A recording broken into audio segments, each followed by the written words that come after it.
Good morning, Internet. It is Tuesday, November 21st. November 23rd.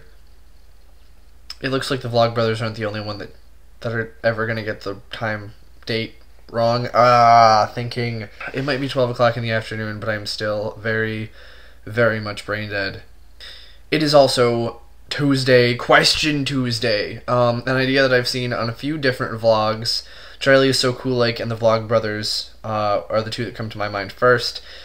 But I'm totally in favor of the idea of Question Tuesday, and I think I'm going to make that a part of my weekly broadcast schedule.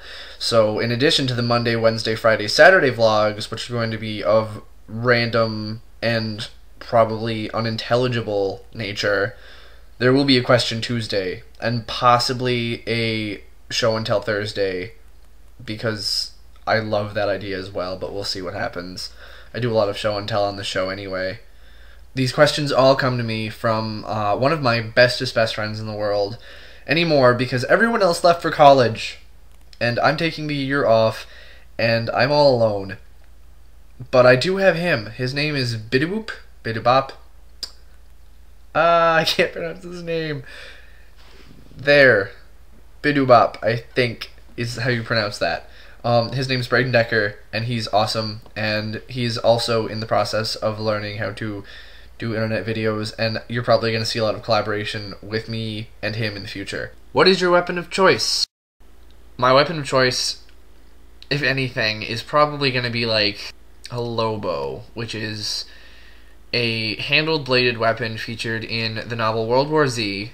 It is a shovel with a sharpened blade, and it's military compactable type shovel, so it has a handle that'll retract, and it's easy to carry, and it's easy for zombie invasions. Yeah, I don't know, I'm weird. Get over it. Who is your favorite Harry Potter character and why? My favorite Harry Potter character has got to be Luna Lovegood, because she's completely nuts, but at the same time helpful.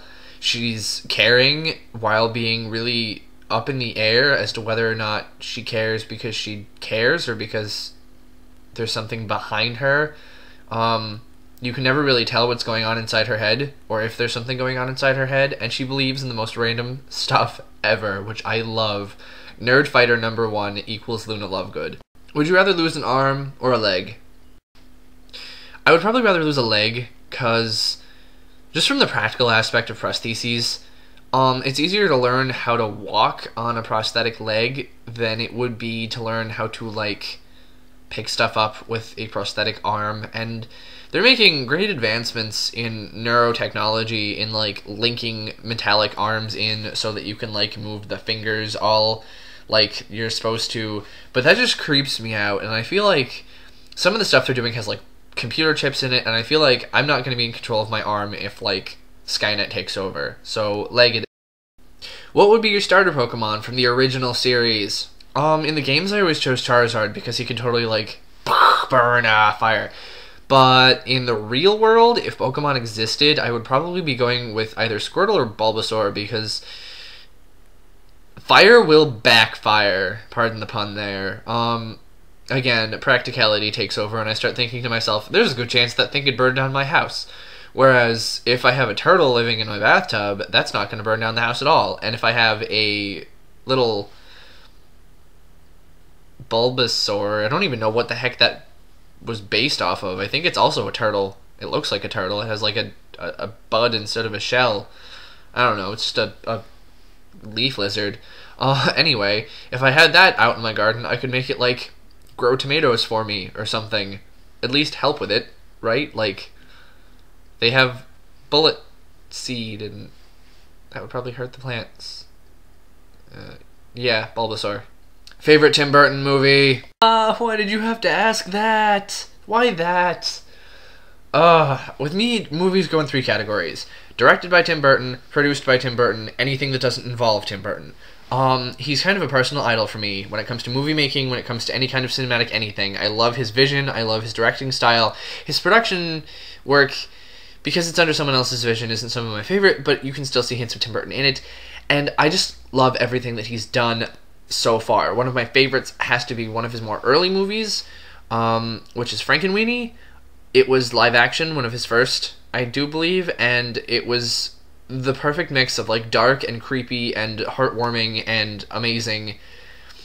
But if I'm going to go for something more contemporary, like something that's actually been a movie of Tim Burton's that's been mass produced, I'm going with The Nightmare Before Christmas, because I've watched the special features for that 100 times, and I look at exactly all the work that goes into making these puppets and making them work so that it's so fluid and so amazing, and it's like, how did you do that, Tim Burton? How did you even think to do that? You and your artistic team are amazing, and you deserved, like, 1 billion more awards for that.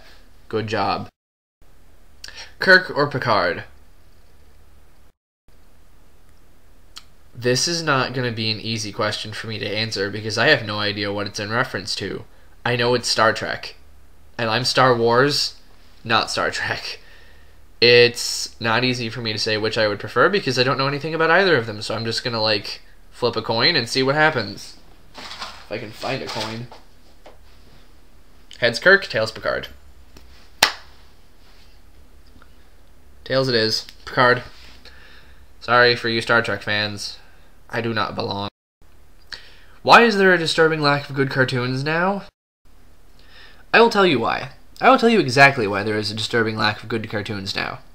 Because in the 90s, when the cartoons were amazing, all the children were sitting on their couches watching cartoons getting fat. That's where the obesity crisis came from. The government found out about this, and they thought to themselves, dear God, our kids are getting fat, and those kids are going to pay taxes. And if they're fat, they're going to claim disability, and they're not going to be able to pay taxes. So we need to not make them fat. So all of you cartoons, everywhere, suck. Suck as hard as you can, so that children stop watching you and get off their couches and go outside and play and don't get fat, so they can play... So they can pay us taxes. That's what they want. Taxes and money. The government killed your cartoons, children. I do have more videos of questions, but this is running really long, so I've decided to just let you guys go. And there'll be more for Question Tuesday next week. Peace, nerd fighters. Thank you oh so much for damaging your brain by watching this video. I owe you a new brain. Come back soon.